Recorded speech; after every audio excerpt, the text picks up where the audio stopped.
I look around now and I've taken a lot of animals with handguns. I've also missed quite a few things with a handgun. And all of them have been an adventure and been a journey. And the several things that I take away in this journey is the practice. I have to practice with my compound bow and a handgun a lot to maintain proficiency for me. I think as you get older, that's just part of life too.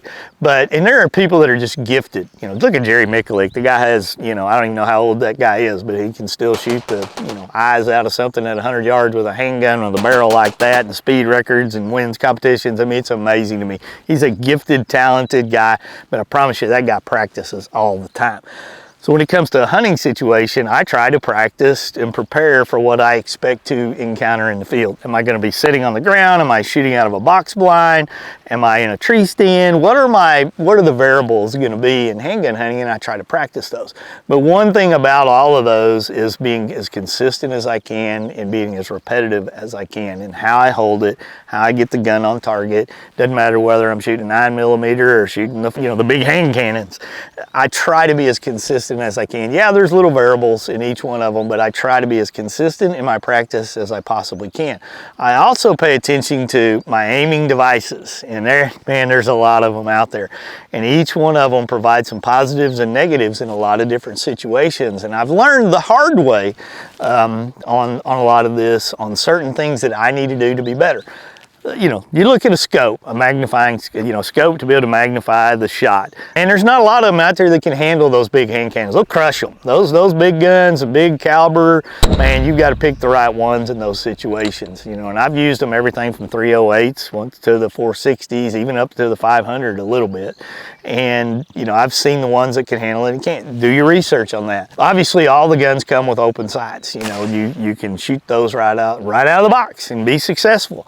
But I've learned the limitations in those situations. In low light situations, a lot of the handguns that you're going to pick up, you get it back in a box blind, you get back in a pop-up or in some kind of hide, the sights are hard, really can be hard to see. I missed a deer. We were on a hunt in Texas. We were in a creek bottom.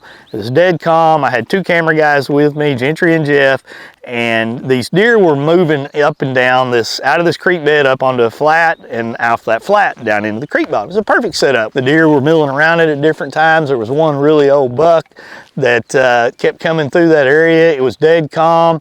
I'm trying to get a shot, and in low light situations and some of that, I couldn't even see the animal properly to get my sight on him. When I finally did get a shot, I think after 3 days of encountering different deer, I was so amped up and so tight. I mean, I think that bullet hit about 30 yards over that deer. We never even saw anything on the camera, and the deer looked at me, ran off, and he's a memory. But it was a learning lesson about sights in a low light situation in that scenario and dealing with calm conditions and listening to that gun cock, and resulted in operator error on my fault and a missed opportunity.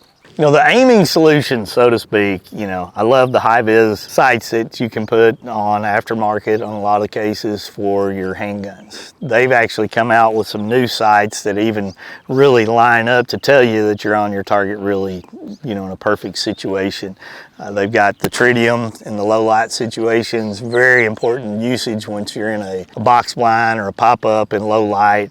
You look at the Trigicon, red dots, and the different sets of sights you can find there. You can look at a scope that you can put on your handgun. All of those play a role in your aiming solutions to find the best way to get on the target. You've got to practice with them, talk to your buddies, do the YouTube research, do the Google research, do all those things. Nothing is going to supersede or overtake time in the field with them. I find a use for each one of them is interchangeable based on where I'm going and how comfortable I'm going to be and what I'm trying to accomplish, what the experience that I want as a hunter. That's also important to understand as a hunter. Your experience and your desires may be totally different than what I'm looking for. You know, I may be trying to take a doe with open sights with a 10mm, where you're trying to have the hunt of a lifetime and you want a precision aiming point to be able to shoot 100 yards. Your choice of gun is different. Your choice of aiming is going to be different. Your practice, where you're going, all of those. So just do your research, because once you start enjoying it and dialing it all in, it's a whole other world of hunting.